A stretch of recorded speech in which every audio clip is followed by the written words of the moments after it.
नमस्कार. माय टीव्ही मराठीमध्ये आपले मनपूर्वक स्वागत. चला पाहूया आजच्या ठळक आणि महत्त्वाच्या बातम्या. श्रीरामपूर शहरात अवैध धंद्यावर स्थानिक गुन्हे शाखेचे छापे. आरोपीकडून 13,97,835 रुपये किमतीचा मुद्देमाल जप्त.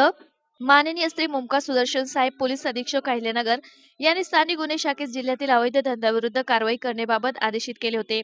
नमूद आदेशान्वये पोलीस निरीक्षक श्री संतोष मुटकुळे, स्थानिक गुन्हे शाखा अहिल्यानगर यांच्या नेतृत्वाखाली स्थानिक गुन्हे शाखेचे पोलीस उपनिरीक्षक कृष्णकुमार सेदवाड, पोलीस अंमलदार रिचर्ड गायकवाड, श्यामसुंदर जाधव, भगवान थोरात, रमेश राजा अतार, विशाल तनपुरे यांचे पथक तयार करून सदर पथकास अहिल्यानगर जिल्ह्यातील अवैध धंद्याची माहिती काढून कारवाई करण्याकामी सूचना व मार्गदर्शन करून पथक रवाना करण्यात आले होते.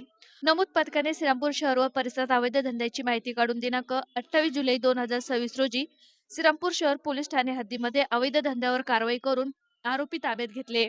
ताब्यात घेण्यात आलेल्या आरोपींची नामे: अरुण संजय बोरुडे, दीपक बाळासाहेब यादव, सचिन भैरव नवले, स्वामी परदेशी, अशफाक जहागीरदार, रवींद्र महादेव गायकवाड, नितेश अमरिकलाल कंत्रोड असे आहे.